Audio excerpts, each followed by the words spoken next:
ఉమ్మడి మెదక్ జిల్లా వ్యాప్తంగా కుండపోతగా వర్షాలు కురుస్తున్నాయి. భారీ వర్షాలకు వాగులు వంకలు పొంగిపొర్లుతున్నాయి. లోతట్టు ప్రాంతాలన్నీ జలమయమయ్యాయి.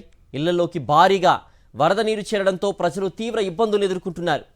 అటు సింగూరు ప్రాజెక్టుకు భారీగా వరద పోటెత్తడంతో నీటిని దిగువకు విడుదల చేస్తున్నారు.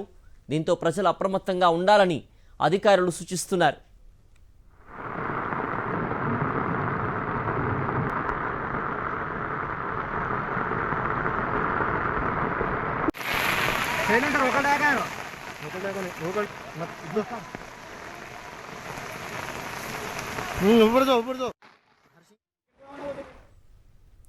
మెదక్ జిల్లా టెక్మాల్ రేగోడు మండలాల్లో వరుణుడు బీభత్సం సృష్టించాడు. నిన్నటి నుంచి ఎడతెరిపి లేకుండా కురుస్తున్న భారీ వర్షాలకు వాగులు వంకలు చెరువులు పొంగిపొర్లుతున్నాయి. దీంతో రోడ్లన్నీ చెరువుల్ని తలపిస్తున్నాయి. రేగోడు మండలం మర్పల్లి గ్రామానికి వెళ్లే రోడ్డు పూర్తిగా మోకాల లోతు జలమయం కావడంతో వాహనదారులు తీవ్ర ఇబ్బందులకు గురవుతున్నారు. జిల్లా నార్సింగి పరిధిలో చెరువు నుండి 44వ జాతీయ రహదారిపై భారీగా వరద నీరు చేరింది. రహదారిపై వర్షపు నీరు ప్రవహిస్తూ ఉండడంతో రోడ్డు మధ్యలోనే కారు నిలిచిపోయింది. దీంతో 44వ జాతీయ రహదారిపై భారీగా ట్రాఫిక్ జామ్ అయింది. రాకపోకలు పూర్తిగా నిలిచిపోయాయి. మెదక్ నుంచి మరింత సమాచారం మా ప్రతినిధి విష్ణు అందిస్తారు.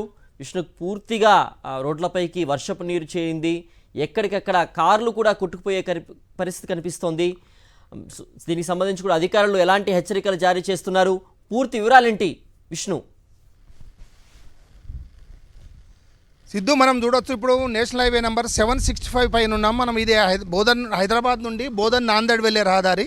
ఈ రహదారి పూర్తిగా కొట్టుకుపోయిందని చెప్పవచ్చు. జాతీయ రహదారిపై పూర్తిగా వర్షం నీరు నిలిచిపోయింది. భారీ ఎత్తున కూడా నష్టం జరిగింది. దానికి ఎదురుగానే ఉన్న పోచారం ప్రాజెక్ట్ ఏదైతుందో అది పూర్తిగా నిండుకుండలా పొంగిపోరుతున్న ప్రాజెక్ట్ కనబడుతుంది. నిన్న మనం పోచారం ప్రాజెక్టుకు భారీ ఎత్తున గండి పడ్డ నేపథ్యంలో వర్షం నీరంతా కూడా ఈ పంట పొలాల్లో మేట వేసింది. అట్లాగే రోడ్డు నుంచి ఈ హైవే రోడ్లు కూడా 4 ప్లేస్లో కట్ కావడంతో సుమారు ఒక 15 నుండి 20 రోజుల వరకు హైదరాబాద్ నుండి బోధన్ వెళ్లే రహదారిని పూర్తిగా క్లోజ్ చేసే పరిస్థితి అయితే కనబడుతుంది. అధికారులు సహాయక చర్యలు చేయడం కోసం కూడా ఏమాత్రం అవకాశం లేని పరిస్థితిగా మారింది. ఈ రహదారి ఎక్కడైతే పోచారం నుంచి డెడ్ ఎండ్ మెదక్ కామారెడ్డి జిల్లాల సరిహద్దు గ్రామమైన పోచమరాల విలేజ్లో ప్రాజెక్టు నుండి నిన్న నుండి కురుస్తున్న భారీ వర్షాలకు సుమారు 1,20,000 క్యూసెక్కుల వరద పైనుండి రావడంతో పోచారం ప్రాజెక్టు గండిపడింది.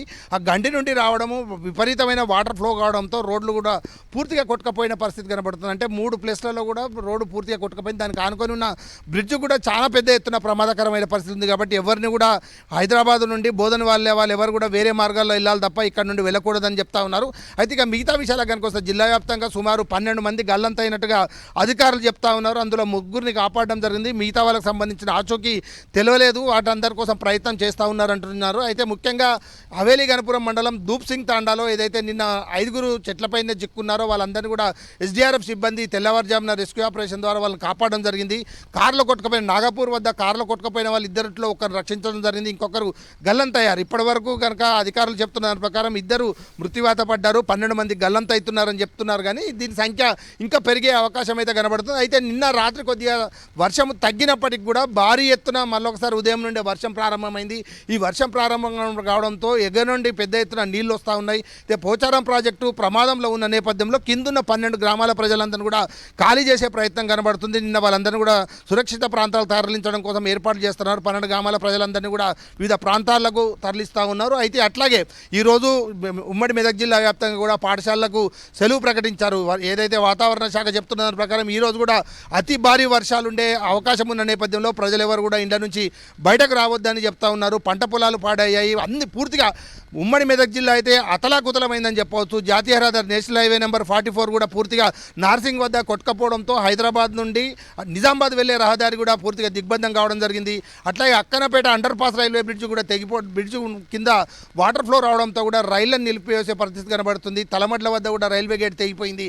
వీటన్నిటిని కనుక చూస్తే పూర్తిగా వర్షము అతలాకుతలము చేసింది. జిల్లా వాసులందరినీ కూడా పంట నష్టంతో పాటు ఆస్తి నష్టాలని అట్లాగే ప్రాణ నష్టం కూడా కలిగించిన పరిస్థితి కనబడుతుంది. ప్రాజెక్టుకు సంబంధించి ఇప్పుడు జిల్లాలో ఉన్న అతిపెద్ద ప్రాజెక్టులైన గణాపురం ప్రాజెక్టు, పోచారం ప్రాజెక్టు, అట్లాగే సింగూరు ప్రాజెక్టులో అన్ని గేట్లు ఏవైతే 12 గేట్లను కూడా వదిలి కిందికి నీటిని వదిలిన నేపథ్యంలో పరివాహక ప్రాంతం ఏదైతే సింగూరు నుండి వంపు ప్రాజెక్టుకు వస్తున్న నీళ్ళన్నింటినీ కూడా పెద్ద ఎత్తున నీళ్లు వస్తున్న నేపథ్యంలో ప్రజలందరినీ కూడా అప్రమత్తం చేశారు. వాళ్ళు ఎవరిని కూడా సురక్షిత ప్రాంతాలకు వెళ్ళండి, ఎవరు కూడా వ్యవసాయ పనుల దగ్గరికి వెళ్ళొద్దు, చేపలు పట్టే వాళ్ళు ఎవరు కూడా నదుల వద్దకు వెళ్ళొద్దు అని చెప్తున్న పరిస్థితి కనబడుతుంది. మొత్తంగా ఈ నష్టాన్ని అంచనా వేయడం కోసం ఈరోజు మంత్రుల బృందం అయితే జిల్లాకు రానున్నారు. సిద్ధు. ఓకే విష్ణు.